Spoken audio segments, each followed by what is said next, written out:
শিক্ষা সংক্রান্ত আপডেটগুলো পেতে অবশ্যই চ্যানেলটিকে সাবস্ক্রাইব করুন এবং পাশে থাকা বেল আইকনটি ক্লিক করুন।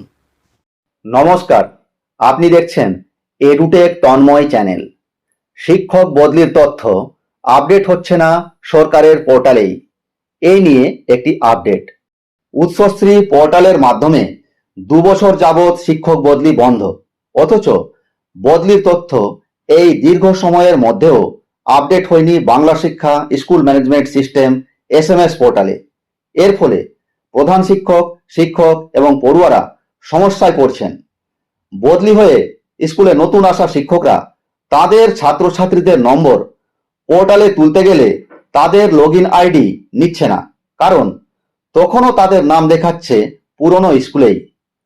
প্রধান শিক্ষকদের বক্তব্য, আগে বলা হয়েছিল পোর্টালে যে কোনো বদলি স্বয়ংক্রিয়ভাবেই আপডেট হয়ে যাবে, অথচ তা না হওয়ায় সমস্যায় পড়তে হচ্ছে। এখন পড়ুয়াদের পরীক্ষার মার্কস বাংলা শিক্ষা পোর্টালে তুলে দিতে হয়।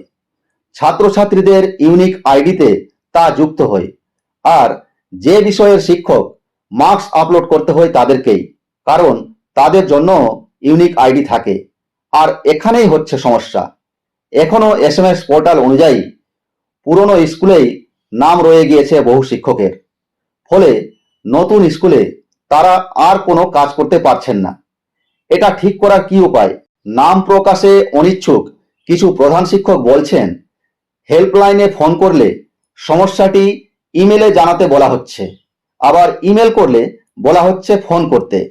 ডিআই, এসআইরাও কোনো সদুত্তর দিতে পারছেন না। অনেক কাঠখড় পুড়িয়ে স্ক্রিনশট তুলে ইমেল করার পরে সমস্যা মিটছে বলে তাদের দাবি। তবে সমস্যা থেকে যাচ্ছে তাতেও। একসময় এমন পরিস্থিতি তৈরি হচ্ছে যে একই শিক্ষকের নাম 2টি স্কুলে উঠে যাচ্ছে। এর ফলে তৈরি হচ্ছে নতুন সমস্যা। প্রধান শিক্ষকদের দাবি, পোর্টালের এই আপডেট পূর্ব ঘোষণা অনুযায়ী স্বয়ংক্রিয় করা হোক, না হলে এই তথ্য আপডেট করার জন্য প্রধান শিক্ষকদের এখতিয়ার দেওয়া হোক। বিকাশ ভবনের আধিকারিকদের দাবি, সামগ্রিকভাবে এই সমস্যা নেই, কিছু বিচ্ছিন্ন ক্ষেত্রে এটা হয়ে থাকতে পারে। পোর্টালগুলি নিরন্তর ভুল ত্রুটি সংশোধনের মধ্য দিয়ে যাচ্ছে। এমন সমস্যার ক্ষেত্রে প্রধান শিক্ষকদের কাছ থেকে এলেই তা সংশোধন করে দেওয়া হবে। সূত্রের খবর, ট্যাবের টাকা নিয়ে দুর্নীতির ঘটনা সামনে আসার পরে শিক্ষা দপ্তরের সমস্ত পোর্টালেই বড়সড় পরিবর্তন আসতে চলেছে।